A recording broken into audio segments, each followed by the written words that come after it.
जी हाँ दोस्तों, आज बात करेंगे एक ऐसी घटना के बारे में जिसने इस देश को हिला कर रख दिया है। जो कि आज आप कोई भी सोशल मीडिया प्लेटफॉर्म खोल लो, यूट्यूब खोल लो, ट्विटर खोल लो, इंस्टाग्राम खोल लो, कोई भी सोशल मीडिया ऐप खोल लो, उस पर एक सुर्खियाँ बनी हुई हैं कि क्या इस देश की सिस्टम प्रणाली को, जो कि इस देश की न्यायपालिका है उसको दबाने की कोशिश की जा रही है, या फिर इस देश में एक धर्म के नाम पर जो भेदभाव किया जा रहा है उसको बढ़ावा दिया जा रहा है, या फिर इस देश की सरकार है वो सब कुछ अपने अंडर कंट्रोल में लेना चाहिए। सीजेआई बीआर गवई पर जो जूता फेंकने की घटना हुई थी उसके बारे में। जी हाँ दोस्तों, उन पर जूता क्यों फेंका गया, कब फेंका गया, किसके द्वारा फेंका गया और इसके पीछे क्या मंशा रही है, और इस पर कानूनी प्रक्रिया क्या चली और सरकार के द्वारा क्या टिप्पणी की गई, और कानूनी प्रणाली के द्वारा इन पर क्या, और बीसीआई का, जो कि बार काउंसिल ऑफ इंडिया है, उसने इस पर क्या एक्शन लिया है। तो सारा कुछ जानेंगे इस वीडियो में, तो हमारे साथ बने रहें हमारे इस वीडियो में। और आपका स्वागत है इस हमारे यूट्यूब चैनल पे, जहां पर हम आपको हर लीगल अपडेट देते रहते हैं सबसे आसान और सिंपल शब्दों में, ताकि आपको हर लीगल बात के बारे में पता रहे और आपके लीगल अधिकार जो हैं उसके बारे में। तो आइए शुरू करते हैं वीडियो।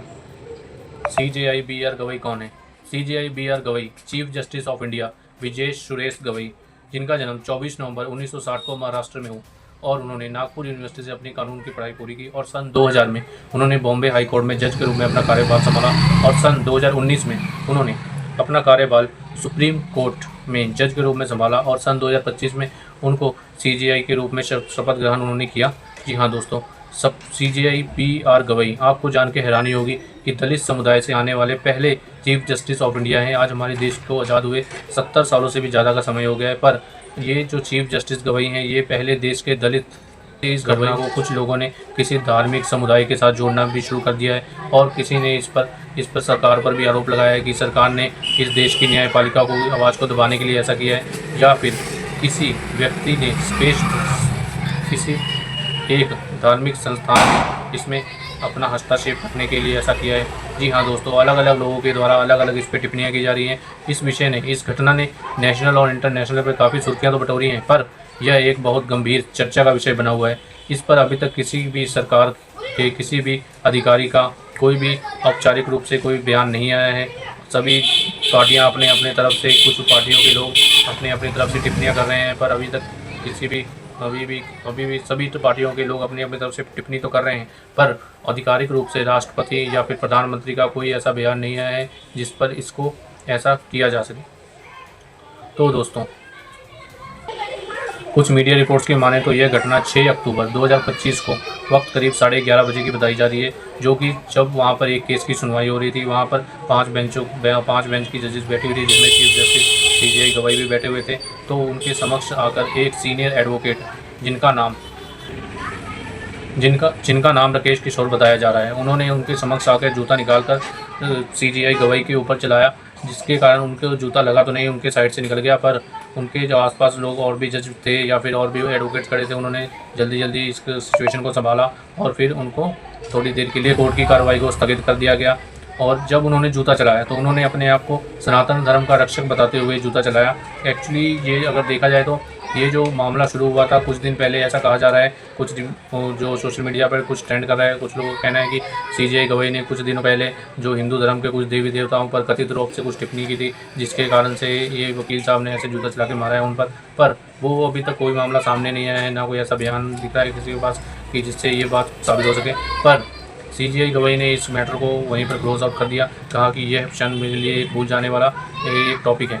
ये जो विषय है उनके लिए एक भूल जाने वाला क्षण है, और उन्होंने इस पर कोई भी कानूनी प्रक्रिया नहीं दी है, ना ही कोई कानूनी कार्रवाई करने का आदेश दिया है। पर बार काउंसिल ऑफ इंडिया ने उस एडवोकेट साहब का जो लाइसेंस रद्द कर दिया है और निष्कासित कर दिया है, और उनके ऊपर जो भी कानूनी कार्रवाई बनती थी वो की है। और पर दिल्ली पुलिस के द्वारा अब तक इस पर कोई एफआईआर रजिस्टर नहीं की गई है। पर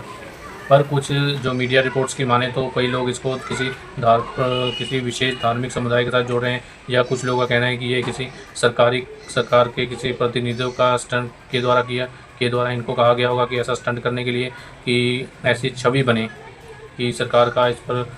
अपना कंट्रोल जमा जाती है। ऐसा भी कुछ कहा जा रहा है कुछ मीडिया रिपोर्ट्स के द्वारा, पर अभी तक सरकार के द्वारा ऑफिशियल तौर पे कोई भी ऐसी विशेष टिप्पणी या फिर कोई ऐसी विशेष घोषणा नहीं की गई है, और ना ही इस पर कोई ऐसे औपचारिक रूप से ऐसी कोई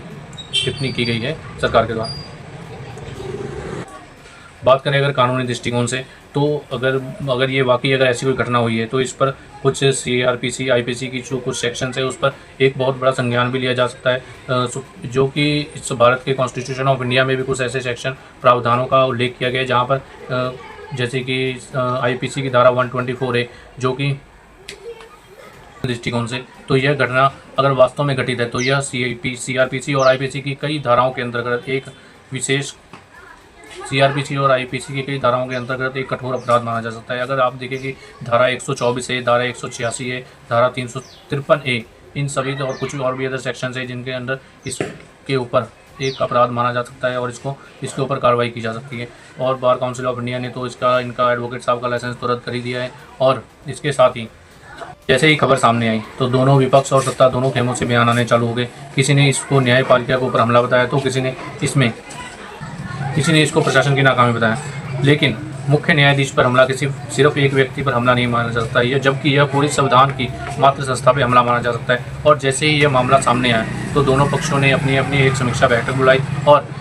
इस पर कठोर से कठोर एक्शन लेने की बात कही। इससे माना जा सकता है कि संविधान लोकतंत्र का एक अभिन्न अंग है। जी हाँ दोस्तों, लोकतंत्र और संविधान और जिनके दम पे सरकारें काम करती हैं, यह संविधान एक बहुत बड़ा अहम रोल निभाता है इस देश को चलाने। तो न्यायपालिका के द्वारा न्यायपालिका जैसे संस्थानों के प्रति विश्वास बनाए रखना और भी कठिन हो जाता है। जी हाँ दोस्तों, एक झूठी खबर या राजनीतिक बयान एक विपक्ष को और भी कमज़ोर कर सकती है, एक विश्वास को और भी कमज़ोर कर सकती है। CGI गवई की शख्सियत हमेशा से ही एक सादगी और ईमानदार की मिसाल रही है और ऐसे में उन पर किसी भी हमले की खबर आने को भावनात्मक रूप से प्रभावित करती है। जी हाँ दोस्तों, भविष्य में दोस्तों CGI गवई पर हुआ ये हमला सिर्फ एक मसला नहीं है, यह हमारी न्याय व्यवस्था के प्रति हमारी जिम्मेदारी की परीक्षा भी है। हमें हर खबर को समझदारी से परखना चाहिए, ना कि बिना जांच किए अफवाहें फैलानी चाहिए। नगर पालिका का सम्मान करना हर नागरिक की जिम्मेदारी बनती है और कर्तव्य है, क्योंकि वहीं से हमें संविधान और अधिकारों की सुरक्षा मिलती है। अगर आप